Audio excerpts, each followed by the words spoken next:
एकादशी दी है, जो चला गया है, वो जीव को जब एकादशी दे देते हो, उसकी 11 एकादशी, 5 एकादशी, 3 एकादशी जितनी आपने दी है उतनी पूरी हो जाती है। उसके बाद में एकादशी का एक व्रत नहीं रखना चाहिए, उसके बाद फिर अगला एकादशी का व्रत धारण करना चाहिए। वापिस फिर पुनः तो क्या करोगे उस दिन? जिस दिन आपने एकादशी जीव को दे दी, 5 एकादशी दी, तो छठी एकादशी पे क्या करोगे उसको? ये नहीं कि आपको अन्न खाना, आपको व्रत नहीं रखना, पर आपको अन्न का सेवन नहीं करना।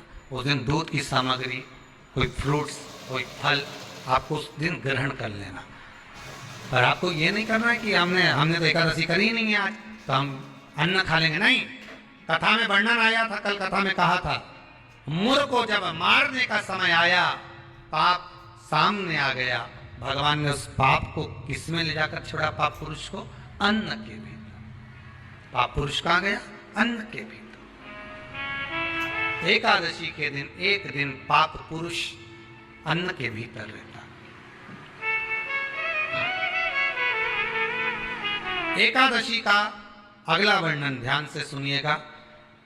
मान लो आपने एकादशी का उद्यापन में बाद में करूं नहीं करूं, श्वास का कोई भरोसा है?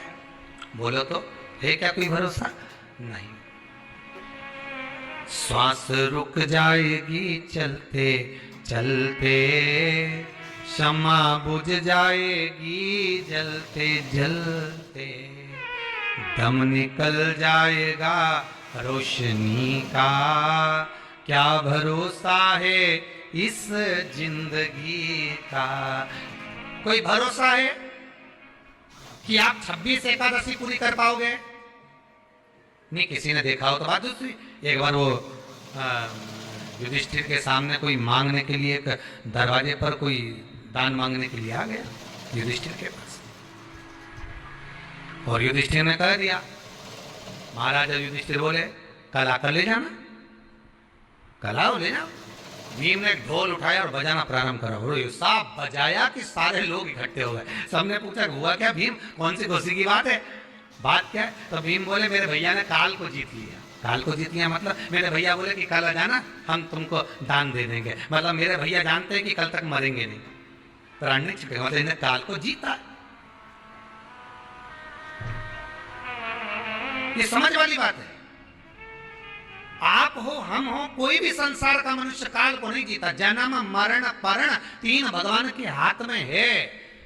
डॉक्टर ने कह दिया इतनी तारीख तक बच्चा होगा, मालूम पड़े आगे पीछे कभी भी हो जावे, 15 दिन पहले, 8 दिन बाद, 4 दिन पहले, ये तो भगवान क्या कहा, इसको ले जाओ, अंतिम सांसें चल रही है, मर जाएगी कुछ दिन में। मालूम पड़ा घर लिया है, 6 महीना हो गया, 5 बार तो नीचे सुला दिया, गोबर लीप के डुकरिया, फिर जिंदा हो गई वापिस।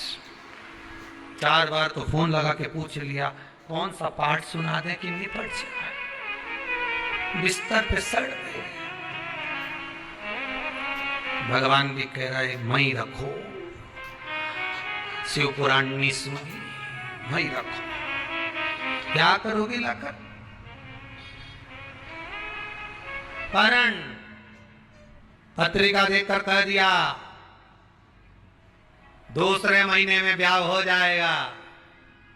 मालूम पड़े बीच में लॉकडाउन फंस गया, 1 साल तो यूं ही निकल गया। अब फिर पंडित जी से कहा, आपने तो कहा था 2 महीने में हो जाएगा। पंडित जी बोले लॉकडाउन भी तो आ गया, तो क्या करें?